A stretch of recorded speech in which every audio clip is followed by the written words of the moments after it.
Welcome back to another Blac Pixi Live. And today I had a concept that came to me earlier, and I thought it might be a really good one to share with people, especially in this, what they are calling the rich session. As he says, what's his name, Economic Ninja? He says, not recession of 1929, which is happening right now, but instead it's called rich section. The rich, those making $100,000, I think to $125,000, they're the ones losing their jobs. It said I think when COVID first hit, those lower paid workers, 50 and under, like my spouse, they all lost jobs.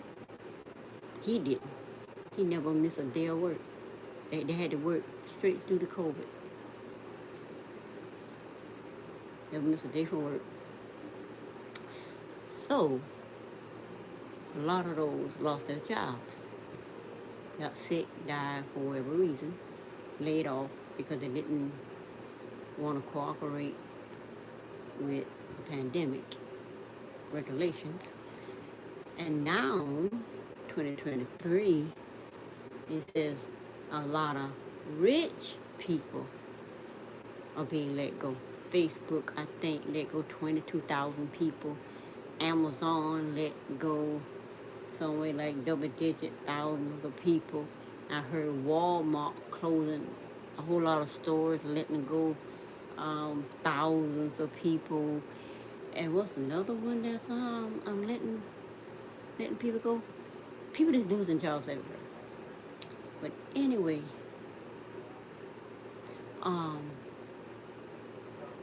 this is a concept that came from my daughter.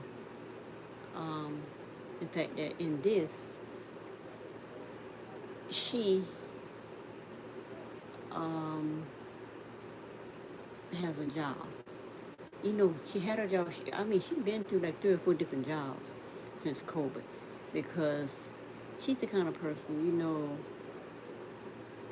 if she get too stressed out on the job, or the job is doing things, and you just, you know, that they don't want to pay you all your money, do this and that, she'll quit, because she's always online looking for job. And because she is flexible, she works online, remotely online. She's been doing that for the last few years, even before COVID.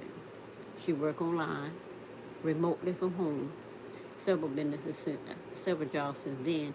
Then she went on site to a job, did very well on there, but it was a sinking ship stressing her out. So she quits and went back to working at home, and then she done quit a couple of those, and she's like on her third or fourth, and now she's back on site job. And this time, where is she? Being one of those low-paid workers that never got laid off or anything, because there are certain skilled workers that they're not going to let go. And my children are those workers, especially 2 of them. No job is going to let them go, as well as my husband. If they feel that they're not, at least the 2 kids, they see if they're being totally stressed out, and the job just, you know, you got to be putting up with that craziness, that micromanaging, and the backbiting, and the people on the job, the enviness and the jealousness and all the stuff going on. They don't got no qualms quitting and getting a job the next day because they're the kind of children that see the writing on the wall. They see the writing on the wall. The first thing they do, start putting in applications, researching, and already have 2 or 3 jobs in sight. And by the time that hammer come down, especially my son, he's a welder, skilled welder, master welder, and he's 31. Walk away, get fired or whatever, and got a job the next day because he already had 3. Did the interview, where can you come in tomorrow? He said, no. He said, well, I can come in Monday because I got to do this and that. The boy been doing that for the last, 3 years? More like 5 years. For the last 5 years, that's what he been doing. Get fired from one job, boom, he got one the next day. Because I can count just off the top of my head, just thinking and picturing him 5 jobs a year since he started his first job. He got his first welding job at like 25 or whatever.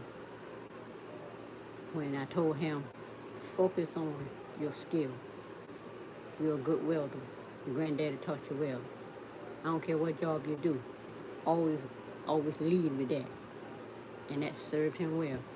Now my daughter, she has a different kind of skill.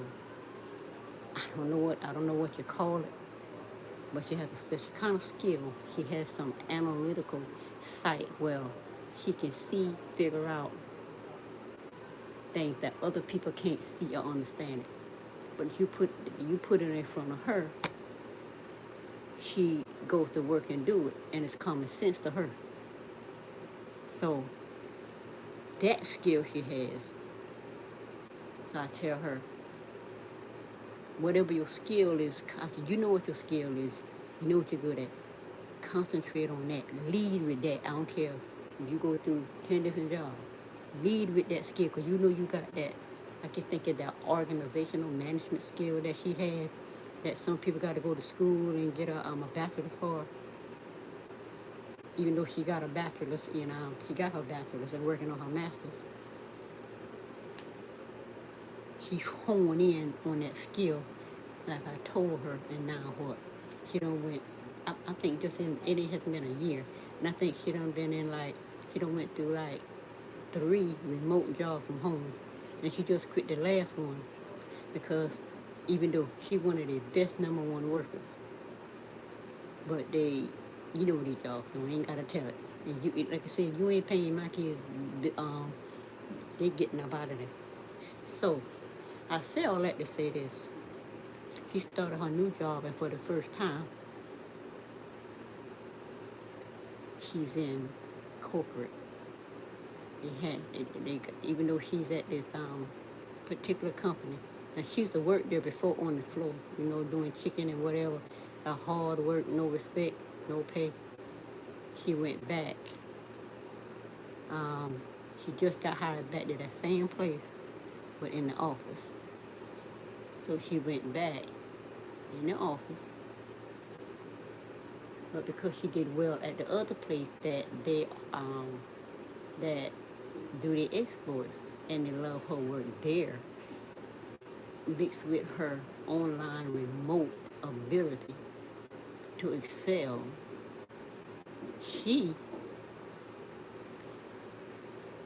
God that talked to her back and forth trying to get the orders and stuff right, he said, I know her work history, she's good. So she was already in the door. So she come in there paying more than what she was getting paying with the remote job she just left a week ago. Almost 2 weeks now. She come in the door with $1 more. Then she had 2 or 3 other jobs. One 21 hours, 23 hours. All of them coming. But this job here is it's in the town that she grew up in the fact that it's becoming a new town. We just became a new town. And it's basically gentrifying the area. Because they've been trying to do this for the last, since 96 when I heard about this area. It was supposed to be named one name. For some other reason, they stopped, and now they don't come and name it the other name. They gentrifying it. It don't bother me none. But now she got the job there. Then she ended up. That's the first blessing. She got that job back at the same plant, just in the office. But when she got there, it became a corporate job. And corporate is in Colorado. That's where the head office is. But she is on site there. Now, because they put a nice, big old fancy daycare out here, she went out there to see if the school could drop my granddaughter, I think she's 11, and my 2-year-old grandson that I keeps him, and see if they could go to that daycare, basically in walking distance from the plant.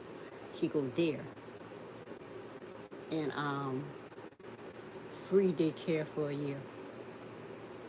Now, with all of that said, her and the spouse couldn't make it, so she just couldn't take it no more, even though it's hard. She decided she could just figure it out on her own, because I'm like this. If I gotta be miserable and do most of the bills myself, I might as well be by myself and do the bills myself. She catching it, but now what happened? It's coming up on a year. I think January or what, I don't know, January will be a year. And she's doing it. But her husband he's a pretty good person. But it's just some things that some black women gotta deal with all the time. She don't choose to stay there for the rest of her life dealing with that. Now I'm gonna go into details. But anyway, they're trying to co-parent, which most of it is on her. But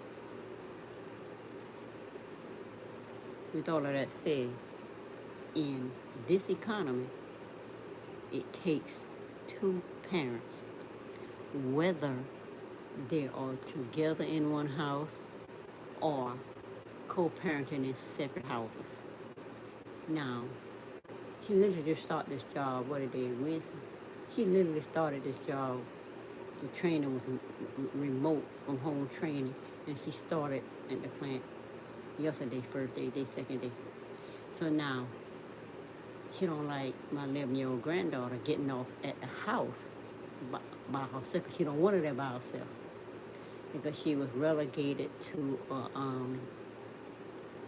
less, for lack of a better word, wealthier neighborhood, better neighborhood than where she lived before when they were together. And now, you know how sometimes they were that 100,000, that six-figure, when they were that six-figure together, because they made that, and they lived there for no problem. But these places just went ahead and just put on everybody's door they're not renewing their leases. So when there wasn't a race thing, just didn't renew anybody's releases, redoing the apartment, I guess, and bringing whole new people in, because even though her rent was $1,000 for the lower floor, that rent went up $400, $200 in 3 and 4, while they were still there. So they would not renew the leases, so everybody had to leave. And now what? They still got people out there. So the rent, I think the lowest rent is going to be $1,400. Ain't no telling what the floor going to be. Now, with all that said, about what I said at the beginning, rich session,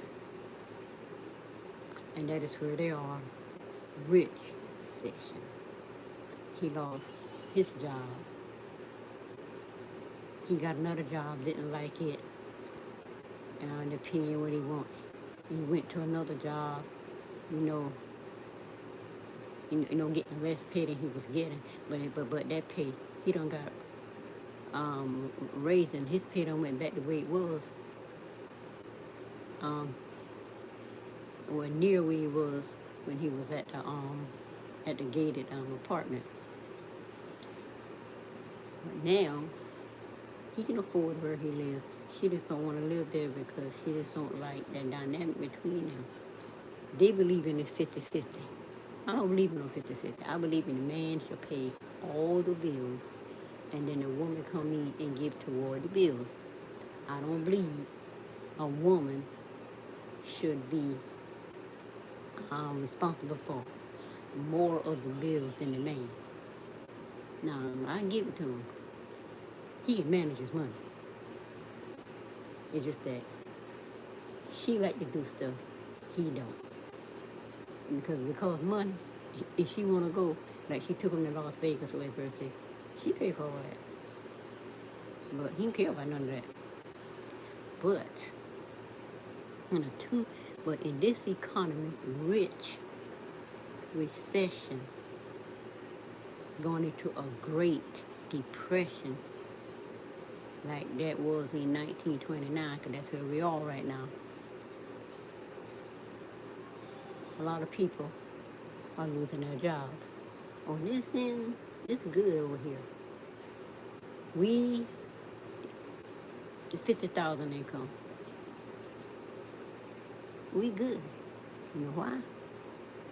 25 years ago, we bought our house and made sure the paperwork as far as the interest rate, what we're going to pay and all of that would be okay. In 2007-8, when the crash hit, when America burned, when the world burned to the ground, but right now they're on life support for the last however many years from 2008 to now, we good. Never affected.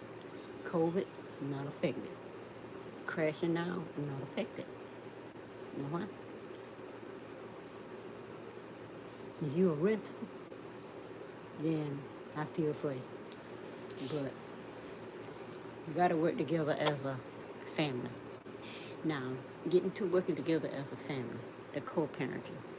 Now, the daycare I mentioned that my granddaughter's be in, she don't want to get off at the house by herself because of her and her husband work schedules, and then the bus drivers having 2 or 3 routes, and then the kids waiting at the school 2 or 3 hours waiting for the bus to come back and get them. My daughter ain't about that. So now she was home when she was remote from home, the girl, get off at the house and whatever. But now she went and had her put in this beautiful daycare. I saw them when they were building it. I peeped through the window, wondering what are they building. It's a beautiful daycare for babies. I think the youngest is 3. My grandson is 2. He's almost 3, so they're waiting for a spot to put him in. But anyway, great thing that happened today that got me to it, that got me onto this video, 2-parent economy. Because my granddaughter had to wait at the school, she's 6th grade, first time middle school. Instead of he waiting around, waiting for her to come and the bus coming all the time, hours or whatever, because now she on site working again and not from home like she was for the last year or more. She on site now. So because she not at the house, she got to get off at his house. So instead of all that waiting around and that bit with the bus and putting her off where she ain't supposed to be put off at, and she getting confused, put the child off in a whole entire other apartment complex where she don't even live. And she gets off the bus, the girl 11, talking about an innocent little child. Why would you even get off the bus? So my daughter had to get in her truck, drive around there and get her. It's like she's sleeping in one apartment complex, and then on the other side is another one. And even though she ain't that far from her house, the girl did not know. She walking. She said, "I walking." She ain't know how to walk back to the house, because I said, "You kids in these cars, they don't be paying attention about how you get nowhere." They be on their phone. But anyway, with all of that said, instead of down with my daughter on site working now, her daddy like, I'm just going to school and pick her up. I don't know if he got off work, wasn't working today or whatever, because he got this weird swing shift kind of crazy hours. Um, he went to school, picked her up, and brought her home. So when my daughter got off at 3 today, I asked her where she was. She said she was her daddy. I said, she was her daddy? Talking about, yeah. I said, she ain't ride the bus? Talking about, no, he done went to school and picked her up. Because he just ain't been going through it. Because it took them a whole week just to get the bus to come, pick the girl up, and put her off at the right house. They keep putting her off at the wrong house. And she don't tell the bus driver nothing. Why? I don't know. She's a shy little thing. Sweetest little thing. And she don't want to, you know how kids are, you know how grown people are. They ain't listening when you're talking to them, no. So she got her phone. That's a good thing that they have their phone. So she called her mom and said, Mama, they put her off in another neighborhood. She didn't know how to walk home.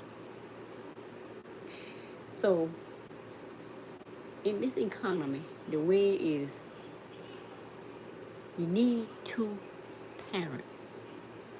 Whether you're together or not, both parents need to come together to make sure the children are good, because both parents got to work now.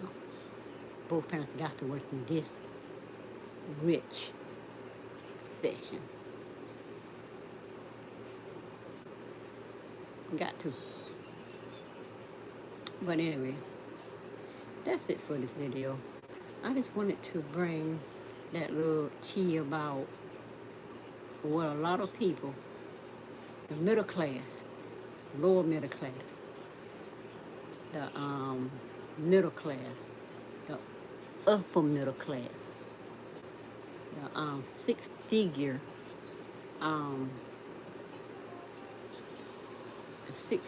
income families. They're the poor people now.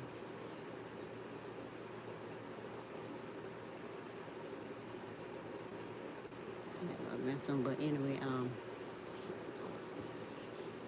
I cannot do that. Anyway.